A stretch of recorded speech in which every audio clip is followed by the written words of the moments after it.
Hi everybody, I'm Dr. Andrew Chappell and today I'm going to talk about muscle mass and I'm going to talk about nutrition for hypertrophy, so building muscle mass.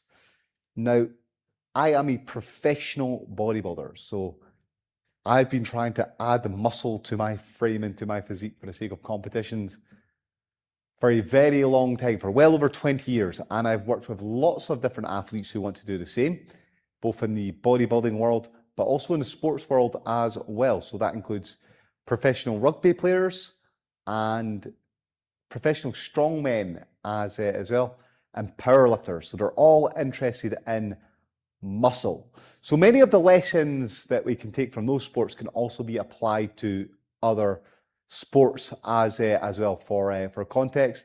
And this is what my talk is based in or grounded in today. So let's get into it.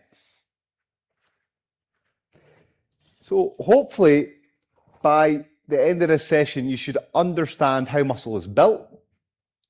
I'm going to talk about bodybuilding in terms of an off-season bulking and an improvements phase, because I think that gives you a nice context to this idea of the pre-season and planning nutrition year round. And I'm also going to talk about managing this phase from a nutritional perspective and then common mistakes that people make. And like I said, you can apply all of this stuff to other sports beyond bodybuilding, but that is my background, so that's how I always approach this. So bodybuilding, like lots of other sports, can be put into different phases. So we have, again, a cycle here, so it's not linear like it's suggesting. You've got the improvement phase or the off-season phase, and the goal of that is to build muscle, lose fat, or sustain fat, but not to gain any excess.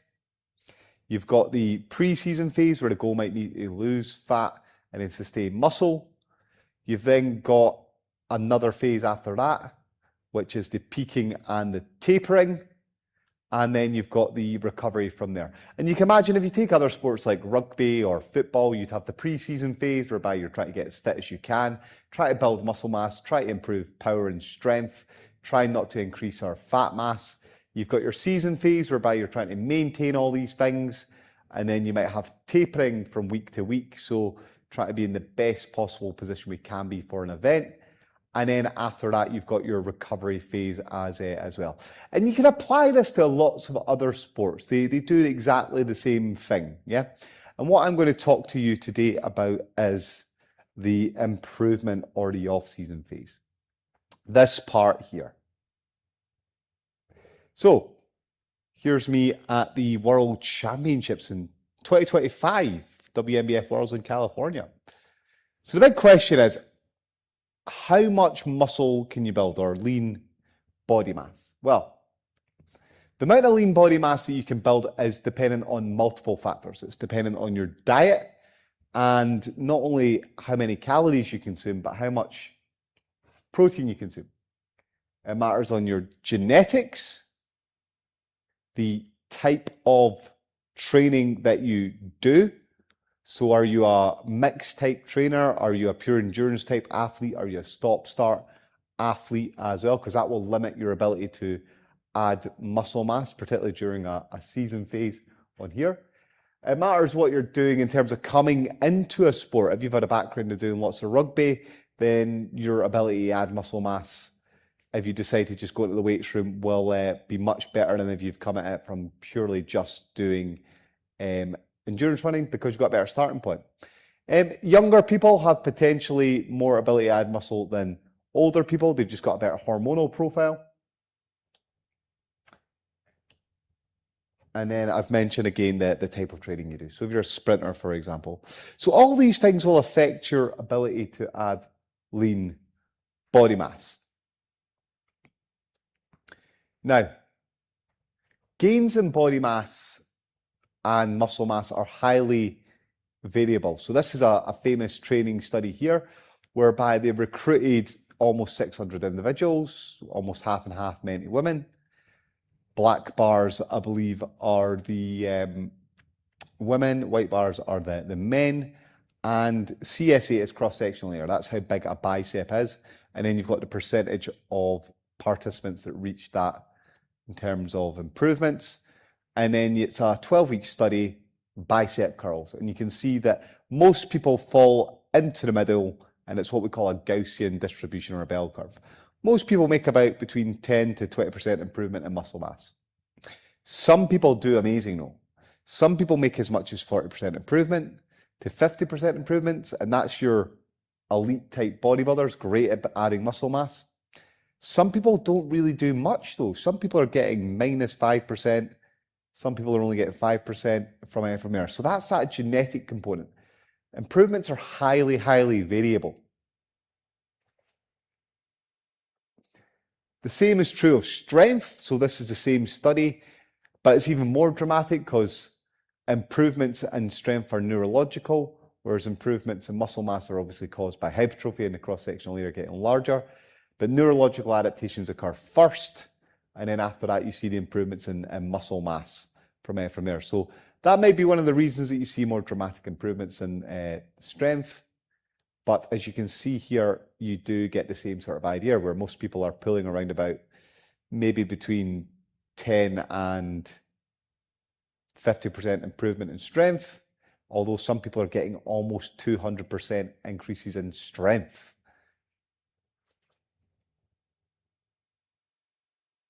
So, genetic improvements, highly variable. But what does it mean for muscle mass? How much muscle can you build? This is the sort of thing that you will see typically within a training study. So here are 20-year-old active resistance, or rather non-trained men, and they go on a resistance training program for 12 weeks, or rather 10 weeks. And then we've got another one here of army recruits, 12 weeks. And you see in both studies they're adding 2.3 kilograms of fat-free mass. Now, fat-free mass is muscle mass, but it's also fluid, and it's also bone mass as well. Interestingly, you can see that if we look at the Kramer study at the bottom, that the combination of resistance training and endurance training leads to an improvement in body fat percentages as well as an increase in muscle mass. So they're improving the ratio of muscle mass to fat mass significantly. But this is typically what you see. Even where you get training studies which last 24 weeks to a year, you see similar results between around about 1.5 to 2.3 kilograms of fat-free mass. And most of the improvements you see in muscle mass are experienced in the first couple of years of someone training. Again, just to follow up what I've said here, similar sort of idea.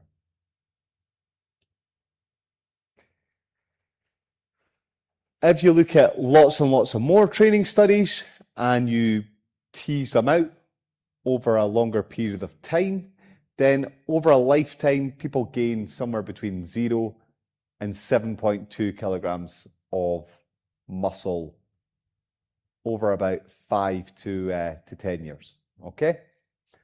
So again, it's about 1.5 kilograms if you average it out over a year. My experience is, however, that most people make the gains greater initially before those things level off. So it's a bit like a bouncy ball. You throw a bouncy ball down the street, you get a high peak in muscle mass, that's your newbie gains and strength adaptations, and then that ball bounces lower as we go through our training years and our training experience. Now, the reason I talk about this is because this has got consequences for muscle gain and how you approach it from a nutritional perspective. How much muscle can you add naturally is also an interesting question. So this is something called the Fat-Free Mass Index. It's based on 1950s Mr. America winners because they reason that a lot of these athletes could not have been using anabolic steroids back then. And there's some suggestion that maybe the upper limit for muscle mass you can add naturally is a fat-free mass index of 25 kilograms per squared of fat-free mass. So take your fat mass, subtract it from your body weight, that gives you your fat-free mass, and then it's like BMI. You do an index here. So anyone over and above that might potentially be utilizing anabolic steroids as the idea. So it gives you some nice targets potentially to go with. Incidentally, when I measured natural bodybuilders in my lab, a lot of them were around about the 22 to 23 fat-free mass index. You can go and watch this on YouTube. Okay, so just a little summary here. 12 to 24 week studies. A lot of these studies don't have dietary interventions, so it begs the question, could you add even more muscle? But typically you're seeing 1 to 2.5 kilograms of improvement in lean body mass. That is a range. Some people do even better. You see high responders, but larger averages in this improvement are not seen without steroids usually. And I might have some data on that later to show you. It's possible to increase your lean body mass while reducing fat mass. Certainly in newbie trainers, novice trainers, right? You see that happening, right? The thing is that in well-trained individuals, improvements in lean body mass are small.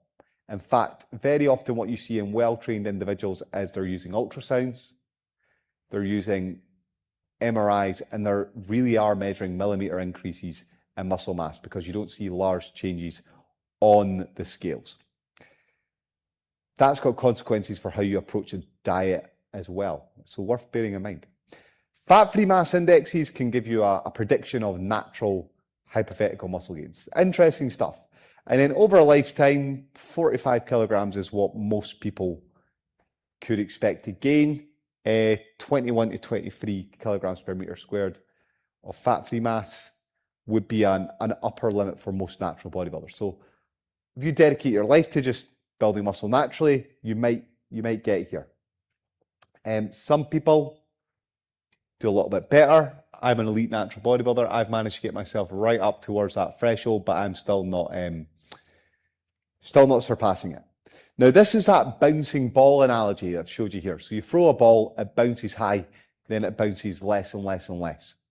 And I think, again, just based on my own experience and not gaining weight year on year, despite the fact my performance improving in the gym, strength improving, and then what I see in lots of other natural bodybuilders, that gains in muscle mass probably per year you're looking at, once you've been training for 5 years plus, if you've been doing everything right, and not everyone does everything right, you're probably looking at less than 100 grams a year. Broken down, that's about 8.3 grams per month or 0.3 grams per day. Now, if you think about that, it begs the question, how much do you need to eat to add 0.3 grams or 1 gram of muscle per day? How many calories does that take? And it certainly emphasizes, if you're only gaining a gram a day, the need for real focus on advanced training, rest, recovery, and the quality of the nutrition to eke out those differences. Okay, here's a young me here. Before we go any further, I just thought this is worth talking about. What is the best way to build muscle?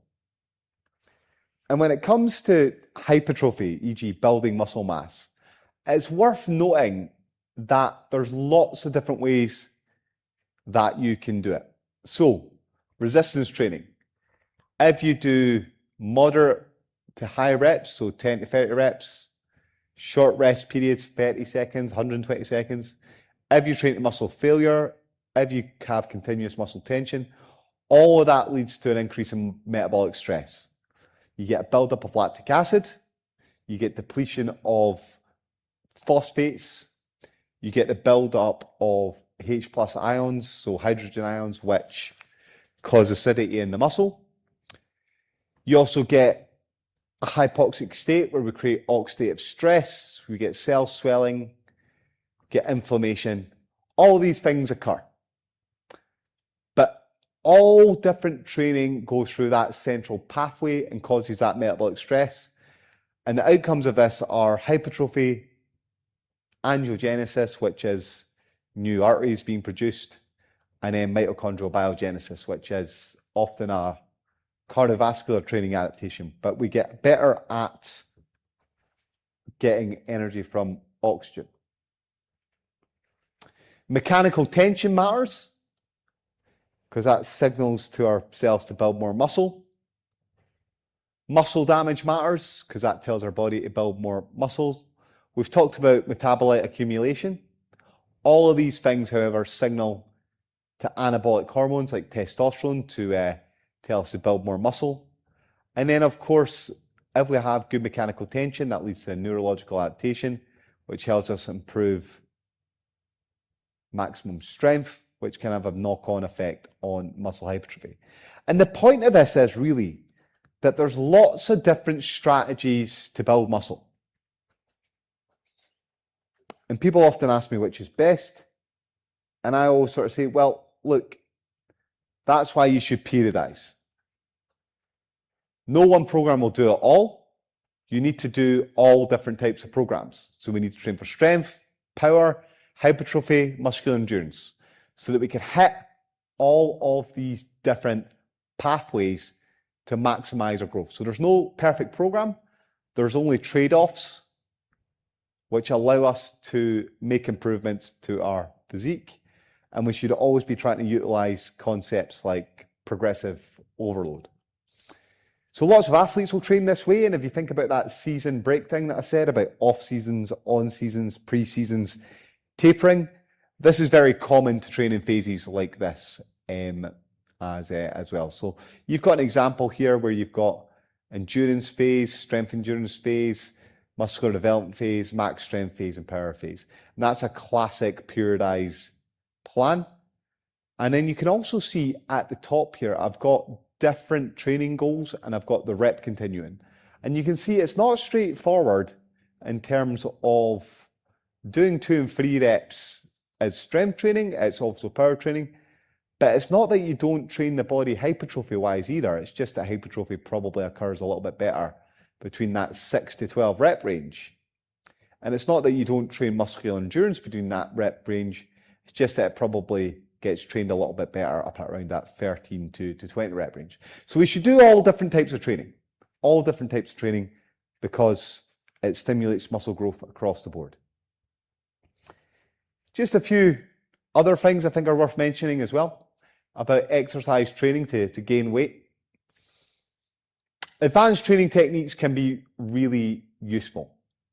I think, however, just from my own perspective, one of the most effective ways you can manipulate your exercise training is by looking at your rest periods. I think not enough people utilize this. You can also manipulate the amount of frequency in which you train, the amount of sets in which you do. As long as you're training at a high RPE, then this is likely to be effective, and that's the rate of perceived exertion.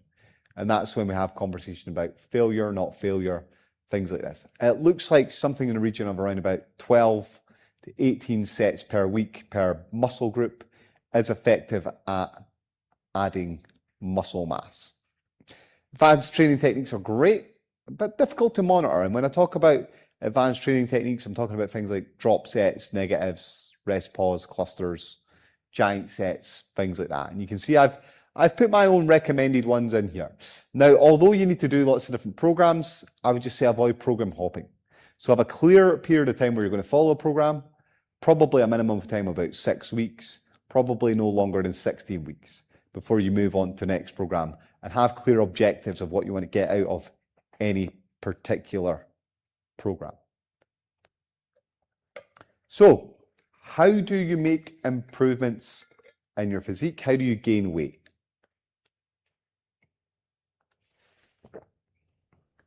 Well, with any athlete, when it comes to the period of downtime, there's lots of different priorities that an athlete's going to have. And this is what I would call a high performance approach. We need to think about flexibility and rehab, nutrition, hydration, composition, psychology, resilience, goal setting. We've got data analytics. You've got your training performance and making improvements here. And then you've got recuperation and rest to consider as well. And this is often taken care of by a multidisciplinary team. And you'll fit in this framework at somewhere, depending if you're a strength and conditioning coach, you're a nutritionist, you're the rehab specialist, if you like. But these are the things that people are going to be trying to focus on when it comes to that downtime period and where they're maybe going to be trying to add that little bit of muscle mass. It's important to remember that you have to manage expectations. So there are differences between teens and juniors, professional athletes, recreational athletes as well, people that have got busy schedules and so on. So manage your expectations around this. And you might have specific goals for particular years or seasons. And this is a nice radar plot which really emphasizes this. So we can work in different things over time.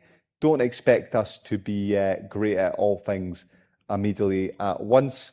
And that might also influence the coaching approach that you potentially take with an individual. This is me at the World Championships in 2019, New York City.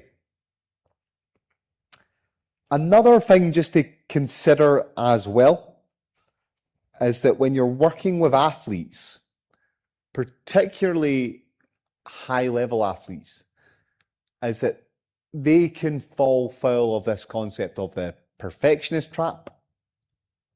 And as an outsider looking in, we might see many of these traits as potentially problematic. Because many of these traits might cross over with compulsive disorders, eating disorders, and things like orthorexia, which is a unhealthy focus with healthy foods. However, many of the traits which I've highlighted here, which cross over in this Venn diagram, are helpful for athletes. And the thing is, we just have to be aware that athletes, particularly high-level athletes, are not normal people. Okay? So that's one thing to consider, and we just have to be making athletes aware of their own thinking and making them be able to analyze their thinking and make them aware that although you've got this concept that you should always do things to achieve the best results, that's not always necessarily realistic, and that it'd be much better to think about what you could do rather than you should do, because maintaining a healthy mind is also an important part of the off-season journey and the ability to make improvements in one's physique or sport. So just as an example, I come across people all the time who think like this, which is, I should always eat healthy and follow my plan, or I should be organized to fit everything in, or I should always track my macros. But in reality, I mean, if you eat sensibly all the time, the occasional meal off, particularly if you're eating 40 meals a week, 2 out of 40 not being perfect, you're probably going to be okay. And that break in the rigidity can often be helpful. Up here as well on this graphic, you've also got the OSHIN, which is openness, extroversion, agreeableness, conscientiousness, neuroticism. And it's that sort of idea that personalities are what we're going to be working with when it comes to athletes. So this might be the role of a sports psychologist, but it's something to be aware of. I've mentioned this already. Stress can influence your ability to get to your goals. So if people are getting overly obsessed, like I was just mentioning before, that can have a negative impact on progress. Okay, now, adding muscle mass, bulking. 99%, I would say, of the improvements in muscle mass are probably going to come from ensuring that you have got enough energy to meet the demands of the body, combined with enough protein and sufficient micronutrients, if the training is effective. And I've already said you can do lots of different types of training. The other priority, again, is limiting fat mass, because you don't want to just add fat, because very often in a lot of sports, a high muscle mass to low fat mass, that ratio is beneficial, except for maybe something like rugby where you want a little bit of fat mass to protect yourself, or maybe shot put where you want total weight. But most of the time, it's going to be limit fat mass accumulation. Now, this graphic from Alan Aragon, this pyramid, I think is a great way to think about nutrition, because it makes a point like, look, we need to balance our energy balance, micro and macronutrient intake, and make sure we've got high quality nutrients. Let's make sure we do that, make sure we get high coverage of across food groups, and then don't worry so much about meal timing, right? This is the things in which we should think about in terms of performance. Be mindful of junk supplements, of quick fixes, of the latest advances in, I don't know, running shoe technology or straps which will help you lift 2% more on a weight, etc., which look gimmicky. Most of this stuff will have a trivial effect on your performance, and you've got a nice example of that here. A 1% improvement in testosterone from a base level of 692 nanograms per deciliter is actually not even 7 nanograms improvement. That probably doesn't stack up into any real world accumulation of muscle mass in terms of that 100 grams a year or 1 gram a day. And there's a lot of investment potentially in something like that. Okay, we also need to make sure that we can adhere to any plans that we can do, and that any improvements that we can make within our muscle mass, within our training schedules and things like that, allow us to thrive rather than it being too stressful. And I mentioned this already. So if plans, etc., are overly restrictive, then this can be extremely negative for our development. So we want people who are concerned about making improvements in their sports, but obviously at the same time able to take a break at the same time and not worry about having that slice of cake. You're not a robot. Some things can be too severe and that they're maladaptive, but you do have to have a level of commitment as well. Okay? Otherwise you won't get to where you want to get to. Right. So all of that is in the context of laying the foundation and bodybuilding type populations. So we know how much muscle we can probably add. It's maybe 7 kilos over a lifetime. It's maybe that in 5 years with 1.5 kilos per year. And if we've been training for a long time, that we're getting diminishing returns. The questions are like, should you bulk? And this is Lee Priest here. Lee Priest is kind of the poster child for the bulk, because you can see how he gets himself in his bodybuilding career, eating lots of cakes and biscuits and sweeties and so on, and adding the mass for the sake of trying to make improvements year in, year out. And these guys, bear in mind, are taking anabolic steroids as well. So they're not following that same trajectory that we're talking about with the natural athlete, okay?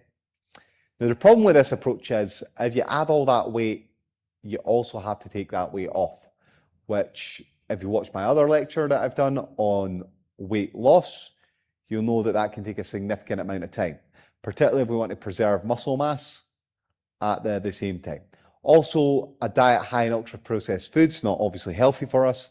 And then just having excess body fat is also not healthy for us as well.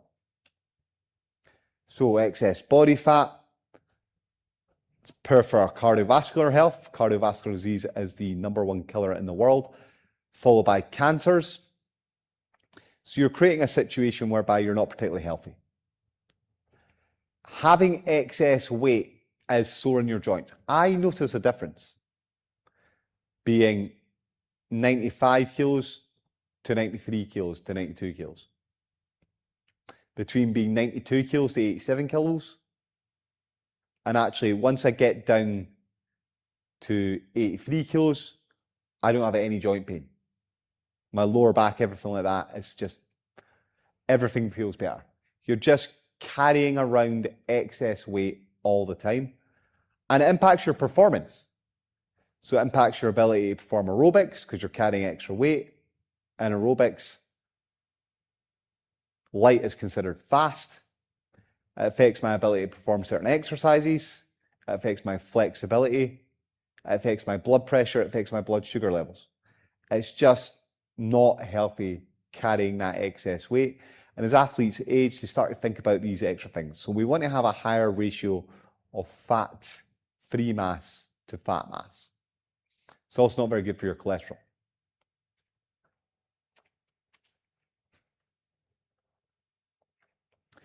Now, again, I mentioned this, when you first start out, you can probably make good gains in muscle mass.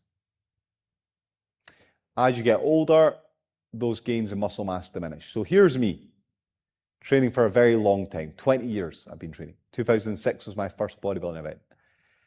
Here's me in 2019, 2025, going from 99 kilograms down to 92 kilos.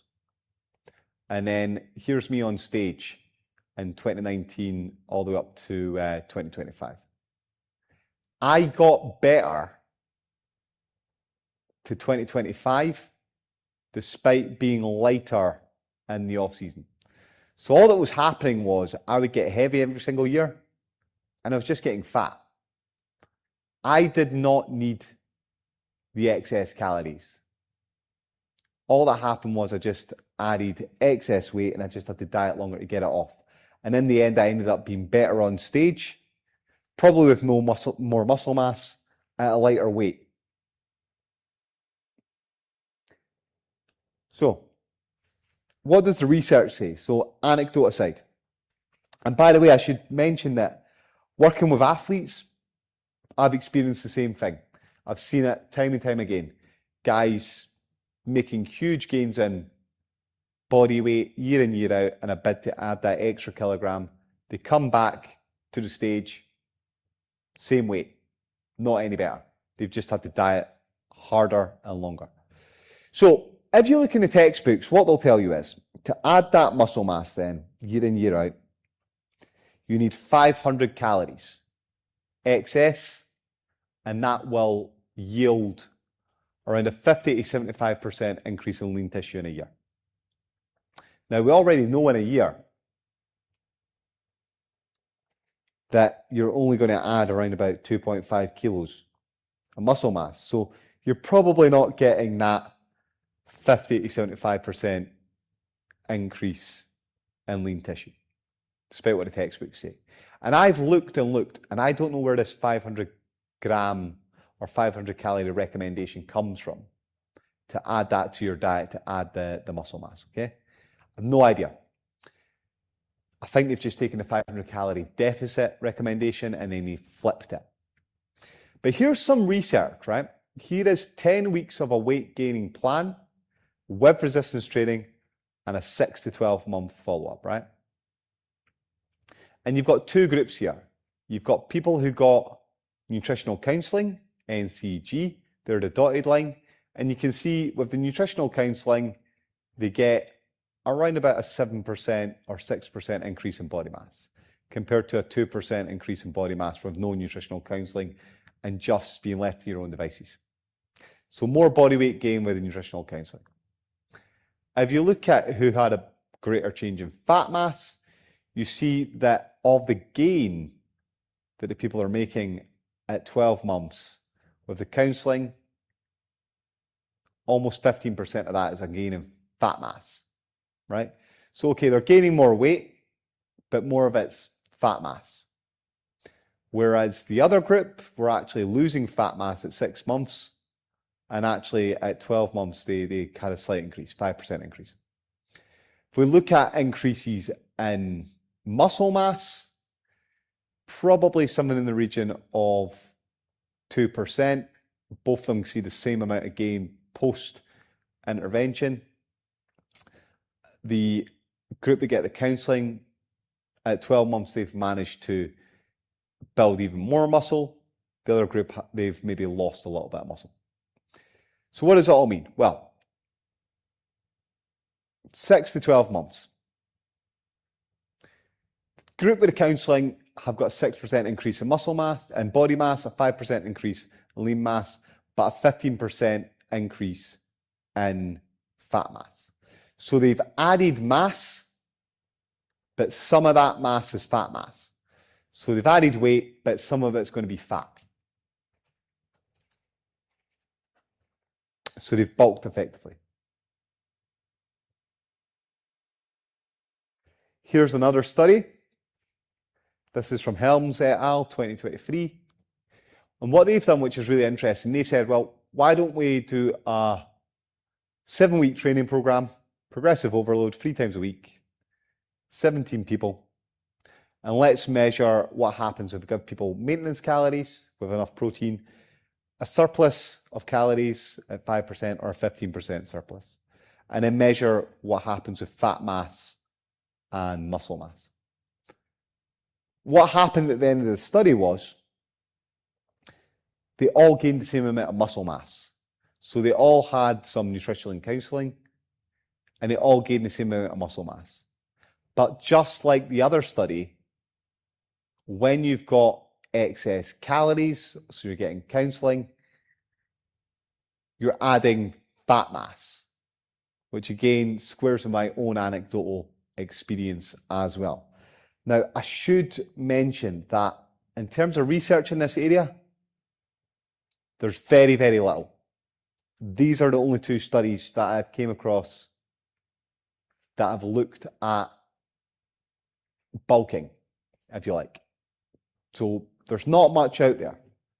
So questions remain about how many calories you need on top of a maintenance diet to add muscle, and can you limit that fat mass accumulation entirely. Certainly, I think there's a strong argument that says when you're first starting out and you've got a high potential to add muscle mass, excess calories make sense. As you get older and your training experiences go on and on, less excess calories probably makes sense.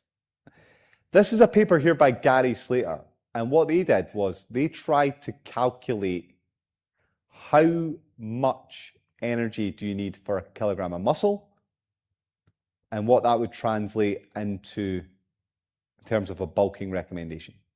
Now, hypothetically, they reckon somewhere between 36 to 48 calories per 100 gram. That's how much extra calories you would need for that. So if you think you can add that 100 grams in a year, maybe that's all you need extra per day. It's unclear if you can also just use exogenous, or rather endogenous sources of energy. Can you just use the fat on your frame to feed that increase in muscle mass? Certainly, it looks like in beginners, you can recomposition, you can lose body fat while building muscle at the same time. So maybe you can use your body's own fat source, but certainly for very small increases in muscle mass, it looks like you don't need excess calorie amounts, and the excess calorie amounts just simply leads to excess fat, and that might need dieting to get it off at the end of the day, in which case you might lose some muscle as a consequence. People often then ask me, well, how long should they diet for? And I say, well, what's your goal body weight and what is your target body fat percentage? Based on research that I've done, we've sort of recommend that you probably shouldn't gain weight around about 10 to 15% above your stage weight if you're a bodybuilder, or the weight you need to be if you're a performer. Because any more is probably unsustainable in terms of getting the weight off. And that's predicated on a 20 to 30 week diet. And that's something that bodybuilders are very common to do from there. So that's worth considering. That's how much weight you probably have got to play with.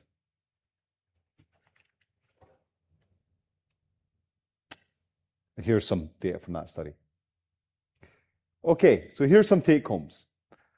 Bulking probably makes sense for the younger athlete who's got large potential for growth. Experienced trainers should probably minimize that fat gain.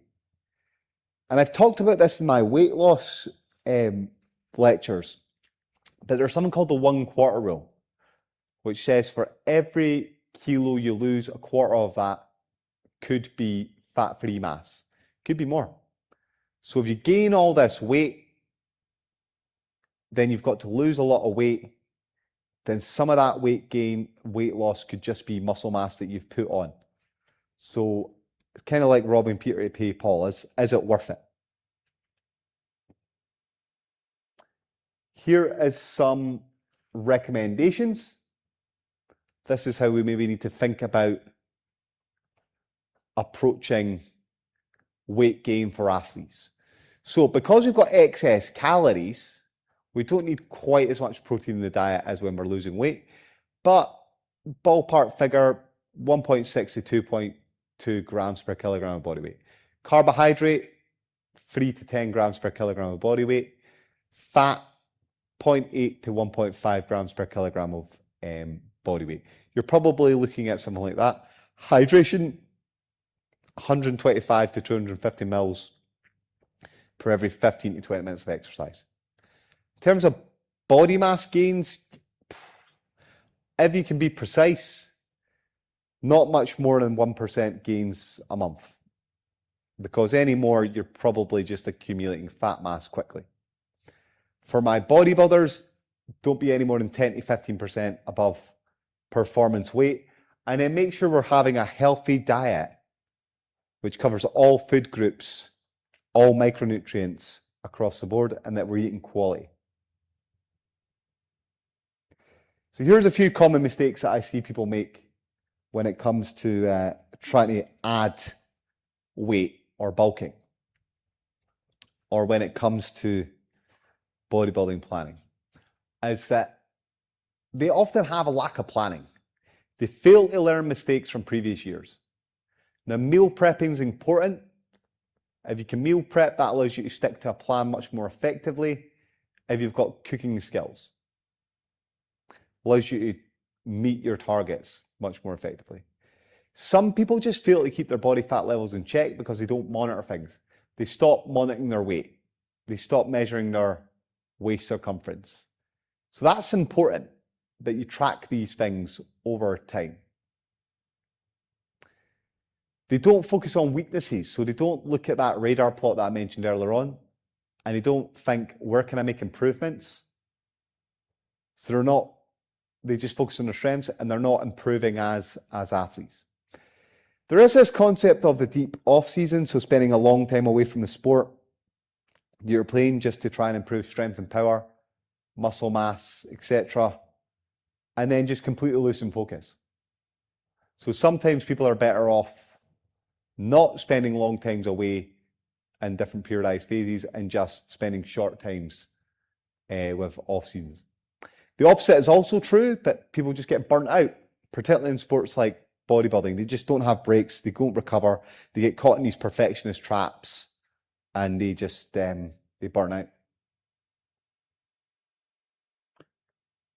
Other mistakes, I mean, people get injured, they overtrain, they don't deload, they don't periodize. People stop meal prepping. People just get out of shape. They don't monitor what's going on. So here's your solutions. What you really want to do is, where possible, is to track your progress. See what's going on week to week, month to month. Review things. Make plans, have goals, have milestones. You can track loads of stuff. Track body weight, track waist circumference. If you've got access to things, then you can track body fat percentages. You can take photos. Your watch can track all manner of things like heart rates. You can do blood pressure. You can get blood panels done, and companies like Medicheck will interpret that for you and tell you what it means. But at the very least, you can check your blood pressure, and if things are starting to go out with healthy ranges, then you know you're probably definitely adding excess weight. We're interested in performance. That should be improving in the gym. If we're adding more and more mass and we're not making improvements, and health markers are going down, you probably shouldn't be bulking. And how do you feel within yourself of this excess weight as well? I know weighing can be problematic for some athletes.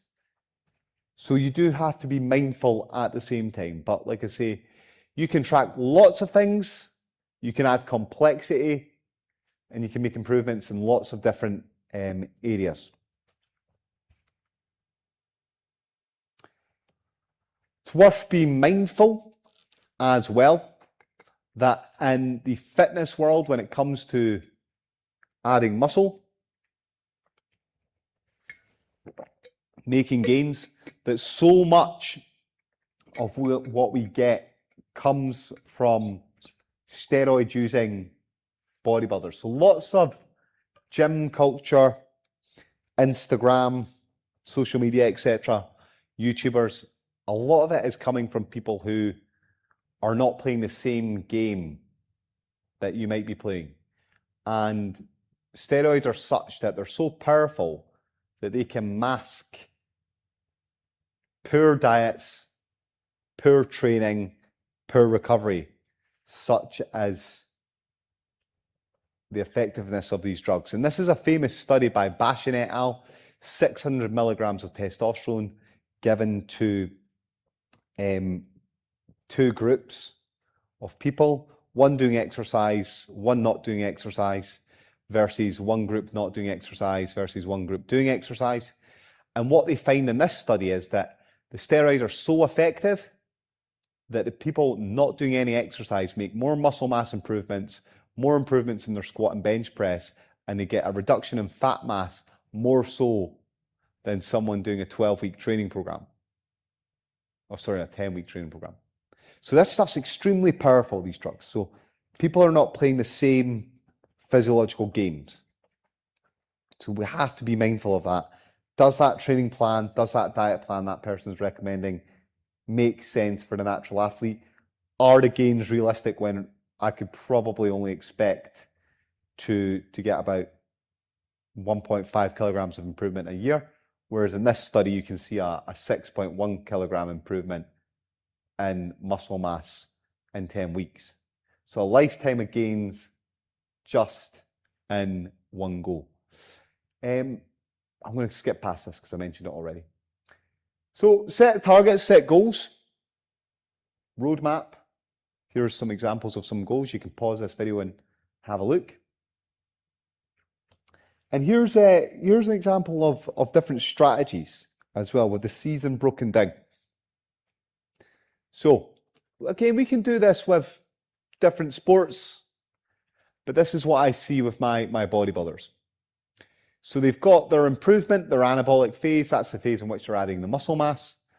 And then they've got their contest prep phase, and that's where they're going to be losing body fat and preserving muscle mass. And it's split into two very simple concepts, anabolism and catabolism.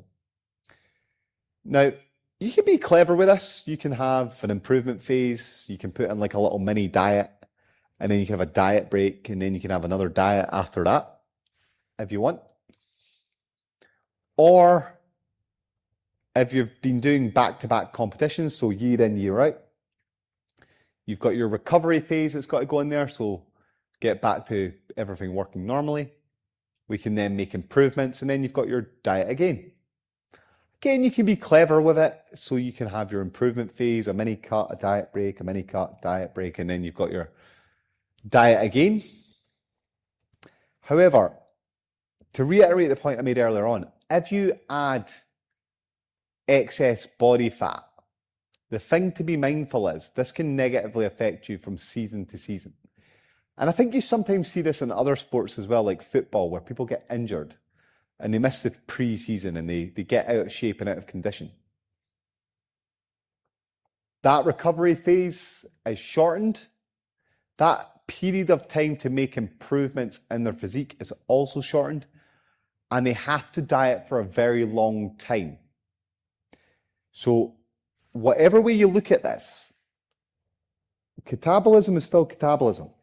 Think about that 1/4 rule where you can potentially lose muscle mass. And also think about anabolism.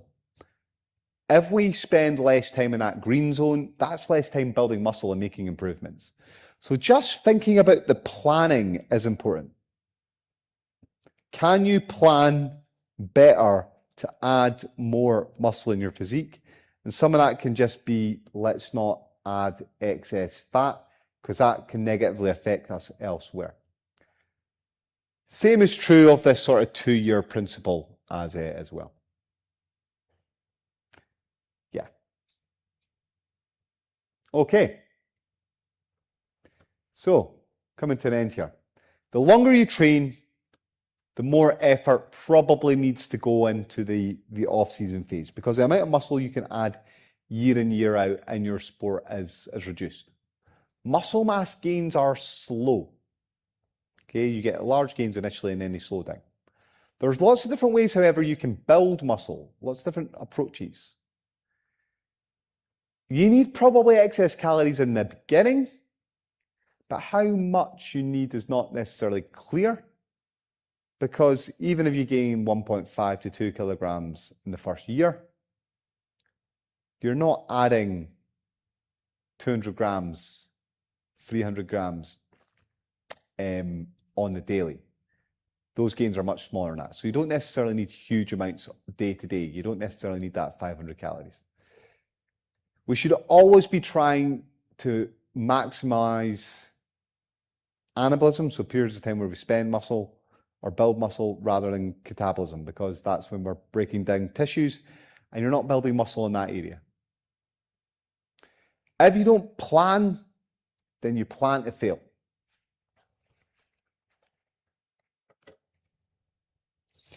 Okay, some other different little bits of advice. Any diet that we put together should be nutritious. I gave you some macronutrient breakdowns earlier on. Easy to follow, easy to prep, enjoyable, and have low food focus. So you shouldn't be always focused on when the next meal is, where it comes from, what am I going to eat. We want to not be in these obsessive compulsive patterns. We want to have some flexibility, right? Because we're not robots. We want to be able to relax a little bit as well because we need that psychological break. I'm not saying don't work hard. I'm just saying be mindful of that element as well. Exercise should be challenging for sure. That's part of it, right? That's part of where the fun comes from. But any training we do should be fun and effective. Shouldn't injure you because that will cut down on the length of time you've got to make improvements and should allow you to recover. If you're not recovering, the training's not right or the diet's not right. Frequency should fit around your lifestyle, okay? Body composition wise, we want to have an optimal hormonal profile. Too much body fat is not good for you. Too little body fat is not good for you. So we just need to make sure that we're in a sweet spot. That probably means somewhere between 10 and 20% body fat, unless it's sport specific. Weight gain, I reckon no more than 10 to 15% above your performance weight. And be pragmatic and realistic about what you want to achieve. You can have a little bit more fat on your frame if that means that you get a little bit more flexibility in your diet. And maybe you're okay with that because that fits with the lifestyle you want to lead. But that also means that you maybe have to diet a little bit longer. But if that's okay, then that's okay. The decision's up to you. Okay, that takes to an end this seminar that I've put together on weight gain, grounded in physique sports. Hopefully you find it interesting. And if you've got any questions, I'd love to get them from yourself. I'm Dr. Andrew Chappell. Thank you for your attention.